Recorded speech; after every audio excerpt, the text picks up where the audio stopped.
Let me tell you a story what happened to me. I had a stroke of good luck and bad luck at the same time. You couldn't imagine. Now, geese is my business. But you think it's as easy as all that? Oh, if you think it's so easy to buy them, feed them, kill them and turn them into gelt, you're wrong. First of all, buying the geese. You have to have something to buy them with. And you know, I haven't got any money saved up. So I'm forced to go and get a loan from Reb Alter. You know him, don't you? He enjoys squeezing the blood out of you, drop by drop. He doesn't say no. He says, come back next week, and then the week after. And then he gets to the business, dragging the interest out of you with your neshuma. It's not for nothing that he's got a big belly. And his wife. Oh, she's got a face on her I wouldn't wish on my enemies. Oh, does she have such grand ideas? You know, she had an engagement party for her daughter. You and I should only have a third of what that party cost her. And you should see the man she got. Oh, God would strike me dead if I took an abbech like that for my daughter. He was bold as an egg. But anyway, it's none of my business. God forbid I should talk ill of anyone. But I'm getting off the subject. That's a problem with me.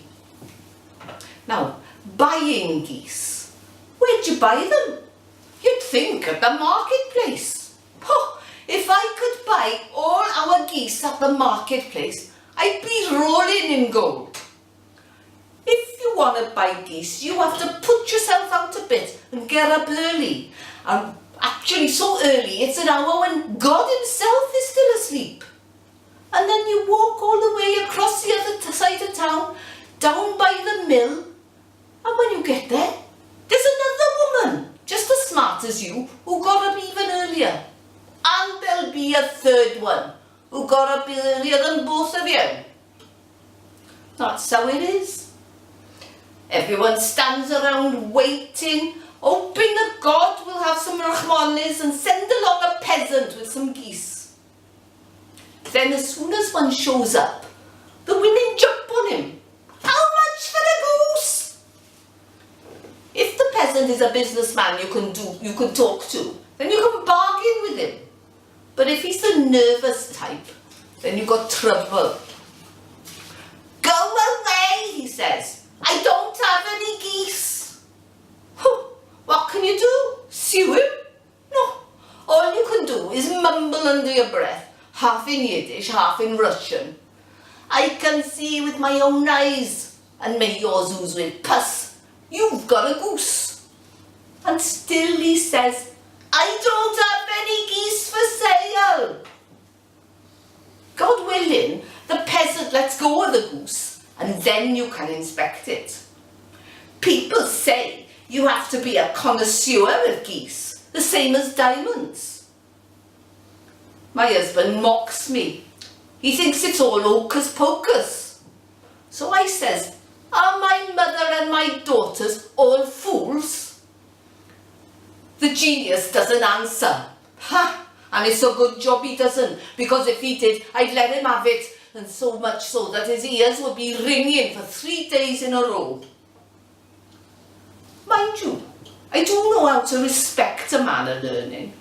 You know, a man who sits and studies the Torah, despite the fact that he never even puts his fingers into cold water. So he sits and studies. Let him keep studying. Why should he work when I can take care of everything myself? I does everything myself. I shop, keep house, cook, pull up the potatoes, dress the children. But sometimes there's not even a white loaf for Shabbos. But you believe me, if stones fell from the sky, there must still be money for the children's Hebrew lessons. Now, where was I? Oh, you put the geese away. And so now you have to see to it that they get their food and water in time. Now a goose isn't choosy. Everything goes down the hatch. A goose is always hungry. It's just like a poor man's children, really. They eat everything you give them and they are never full. I know from experience, my children, before you turn around, they killed half a loaf and licked the whole pot of potatoes clean. And on Shabbos, you have to portion out the white loaf like a cake and lock the rest up. Or in the morning, there's nothing left. Don't get me wrong, I love having children. It's really nice having children. 6, 10, whatever. The only problem is, they've got mouths. Oh, but I'm mixing myself up again. Oh, what a business Geese is. Well, it's not a bad business. And if God blesses the geese, you can make a pretty ruble out of them. But probably that only happens about once every 10 years. More often than not, you never make a kopeck out of the geese. In fact, you end up in debt. You put so much work in that I swear it isn't worth it. I can see you saying, if there's no profit in geese, why bother? Well, here's my answer. What else do you want me to do after all these years, huh? Think about it. So, you tie up 30 geese, take them to the shochet, come back with all 30, pluck the feathers, scald them, separate the fat from the skin, the giblets and the meat, make goose fat of Pesach, and turn everything into money. And I do it all myself.